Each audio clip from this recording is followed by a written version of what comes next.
Hi! Hello! Welcome back to Bhagya vlogs అండి. ఈరోజు video వచ్చేసి అమ్మవారి వీడియో అనమాట. ఈ శ్రావణ శుక్రవారం శుభాకాంక్షలండి అందరికీ. నేను ఇంట్లో అమ్మవారి పటం ఉంది కదా! ఆ అమ్మవారి పటానికి పూలు పెట్టేసి సింపుల్‌గా పూజ చేసేసుకున్నా అనమాట.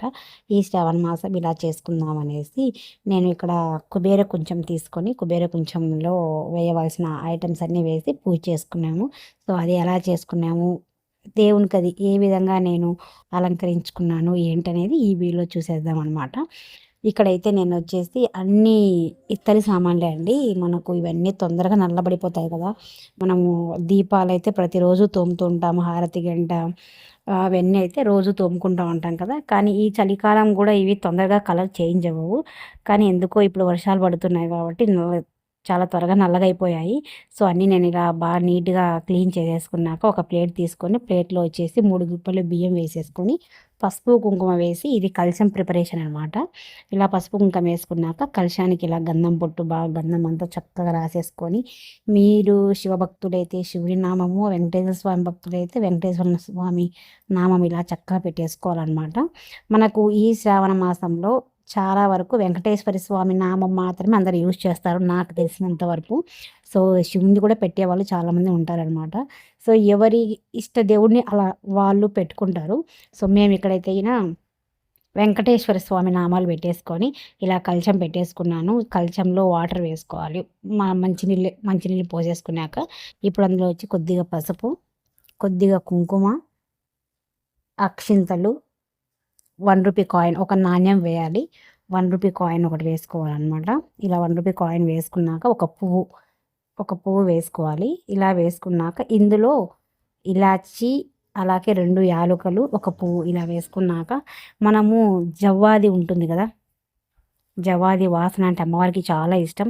ఆ జవ్వాది కూడా కలశంలో వేస్తే మంచి స్మెల్ వస్తుందండి. ఇలా వేసుకున్నాక కొద్దిగా జవ్వాది వేసేసుకున్నాక తమలపాకులు 5 లేకపోతే మామిడాకులు ఉన్నా కూడా 5 యూస్ చేసుకోవచ్చు. కానీ నేను తమలపాకులు ఉంటే తమలపాకులతో ఇలా కలశం పెట్టేసుకున్నాను. కలశానికి జాకెట్ వేస్తాం కంపల్సరీ కదా మనము.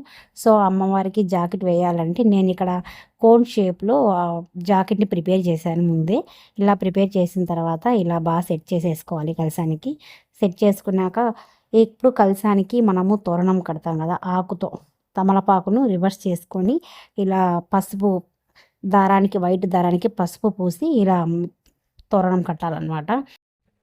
ఇప్పుడు కలశానికి గంధం బొట్టు, అలాగే కుంకుమ బొట్టు పెట్టేసుకోవాలి. ఇలా పెట్టిన తర్వాత మనము కలశానికి గాజులు వేస్తాం కదా! డజన్ గానీ, అర డజన్ గానీ ఎరుపు కలర్ గాజులు వేసేసుకోవాలి.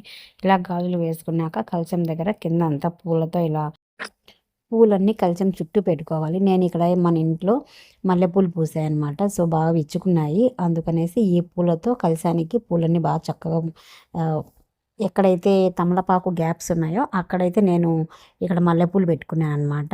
పైన అమ్మవారికి వచ్చేసి ఇక్కడ రెడ్ కలర్‌తో పూలు పెడితే చాలా మంచిది కదా! అమ్మవారికి చాలా ఇష్టం రెడ్ కలర్.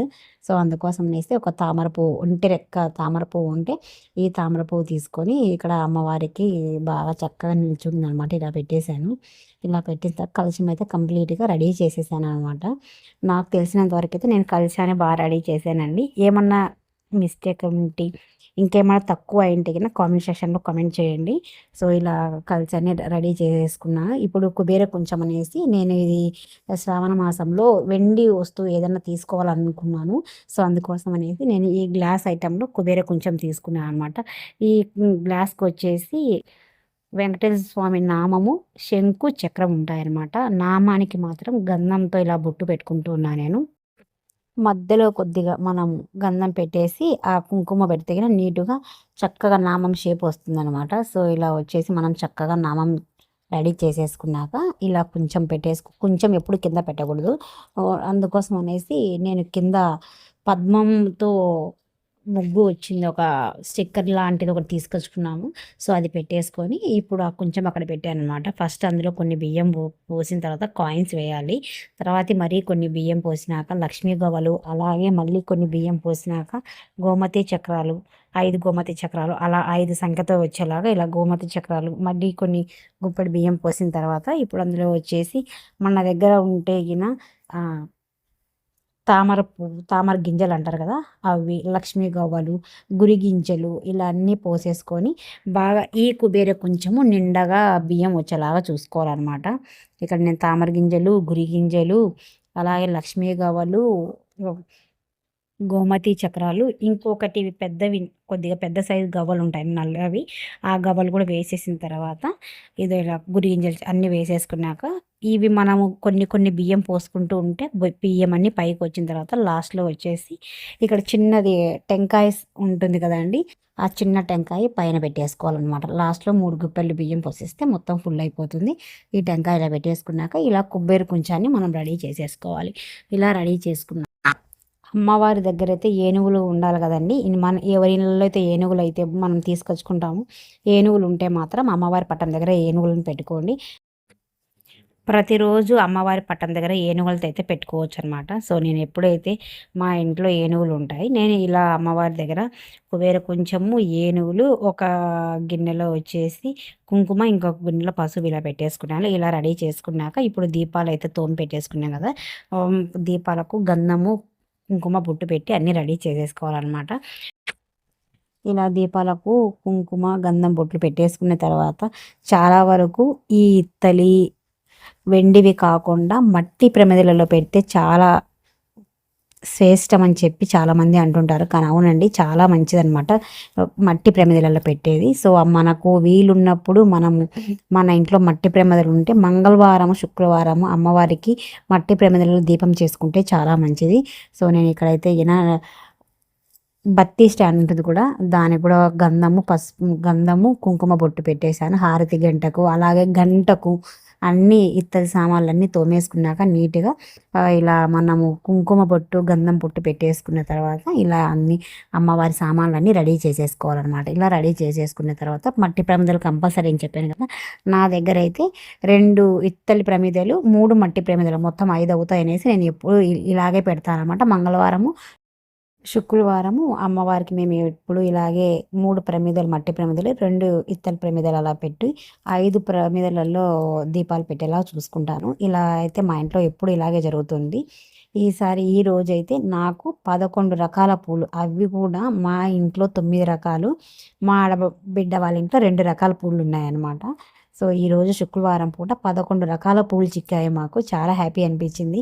అన్నీ ఇంటి దగ్గర ఉన్నాయే కాబట్టి చాలా సంతోషంగా, చాలా హ్యాపీగా పూజ చేసుకున్నాం. చాలా హ్యాపీ అనిపించిందండి. అసలు అనుకోని విధంగా 11 రకాలు.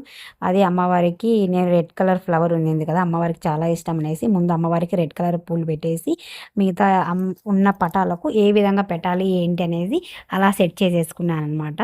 పూలన్నీ చక్కగా ఇలా పటాలన్నింటికి పెట్టేసుకున్నాము. అన్ని రకాల పూలు, కొన్ని అంటే ఇవి మందార పూలు, ఇవి ఏం వాసన రావు. ఇందులో కొన్ని వాసన వచ్చేవి పూలు, సన్నజాజి పూలు, అలాగే మల్లెపూలు కూడా ఉన్నాయన్నమాట. సో అనుకోని విధంగా ఈ శుక్రవారము 11 రకాల పూలు చిక్కడం చాలా సంతోషంగా అనిపించింది. సో అందుకోసం నేను అమ్మవారికి ఈ 11 రకాల పూలతో పూజ చేయాలనుకున్నాను ఈరోజు. చాలా హ్యాపీగా, చాలా నిదానంగా ఈరోజు పూజ చేయాలా, పిల్లలకి స్కూల్ లేదు, టెన్షన్ లేదు.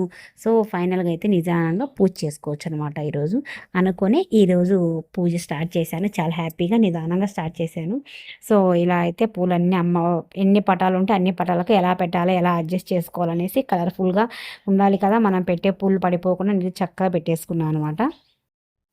చెప్పాను కదా మట్టి ప్రమిదలు 3 పెడతానని. ఈ మట్టి ప్రమిదలు కూడా గంధము, కుంకుమ పెట్టేసుకొని పూలతో మనకు ఈ ప్రమిద ఒకటే ప్రమిద పెడితే కింద ఆయిల్ అంతా పాడైపోతాయండి. 2 ప్రమిదలు తీసుకొని కింద ఒక ప్రమిద, పైన ప్రమిద పెట్టేసుకున్నాక ఇలా మనం పూలతో దీపాలను అలంకరించుకోవాలన్నమాట. ఇలా చక్కగా పూలన్నీ పెట్టేసుకొని దీపాలన్నీ అలంకరించుకున్న తర్వాత ఇప్పుడు అమ్మవారికి తాంబూలం పెట్టుకోవాలన్నమాట. ఇక్కడ 2 ఆకులు, ఒక ఒక్క, అలాగే నా దగ్గర ఆపిల్ పళ్ళు ఉంటే పెట్టుకున్నా, అరటి పళ్ళు, ఏమున్న పళ్ళు ఉంటే మనకు ఏవి అందుబాటులో ఉంటే అవి పెట్టేసుకోవచ్చండి. తాంబూలం అలా సైడ్ పెట్టేసుకున్నాను. నాకు ముందు పక్కల స్పేస్ లేదు ఎక్కువ. సో ఇలా పెట్టేసుకున్న తర్వాత ఇప్పుడు నేను ప్రమిదలలో 2 ఒత్తులు కలిపి ఒక్క ఒత్తిగా వేయాలి కదా. సో నేను ఎప్పుడు అలాగే వేస్తామన్నమాట. 2 ఒత్తులు కలిపి ఒక్క ఒత్తిగా. ఇప్పుడు నేను ఇక్కడ 5 దీపాలు చెప్పాను కదా, సేమ్ అలా 5 దీపాలలో ఇంకా ఆయిల్ వేసేసుకోవడమే అనమాట. ఇలా ఆయిల్ వేసేసుకొని వెలిగించేసుకోవడమే.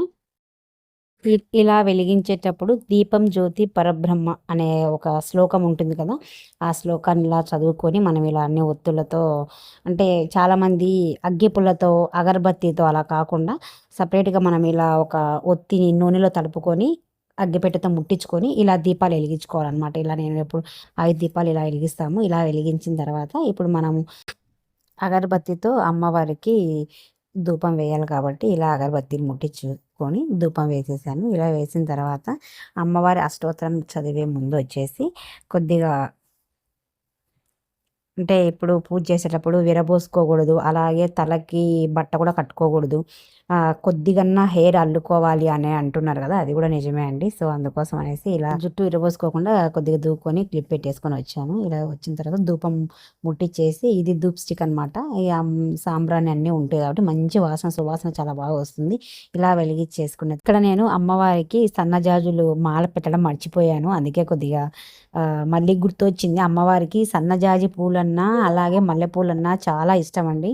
సో ఇలా అమ్మవారికి సన్నజాజి పూలు మల్లెపూలు ఏ ఉన్నా కూడా మాలగా అల్లి అమ్మవారికి ధరిస్తే అమ్మవారు చాలా సంతోషిస్తారనమాట. సో నా దగ్గర అవి ఉన్నాయి. ఇవి పెట్టేసిన తర్వాత ఇప్పుడు నేను అమ్మవారికి అష్టోత్తరం చదువుకుంటూ ఈ పూలు చెప్పాను కదా, 11 రకాల పూలలో సన్నజాజి పూలు, నా దగ్గర మల్లెపూలు ఉంటే ఇంకా వాటితో నేను అమ్మవారికి అష్టోత్తరం చదువుకున్న తర్వాత ఇలా అమ్మవారికి ఆరతి ఇచ్చాను. ఆరతి ఇచ్చిన తర్వాత మొత్తం అమ్మవారికి ఇచ్చిన తర్వాత బయట ఇంటి లోపల హారతి ఇచ్చిన తర్వాత లాస్ట్లో నేను హారతి తీసుకున్నాను. ఈ విధంగా మా ఇంట్లో ఈరోజు అమ్మవారికి లక్ష్మీ పూజ అనేది ఈ రోజు మా ఇంట్లో ఇలా జరిగింది అనమాట, ఈ శుక్రవారము.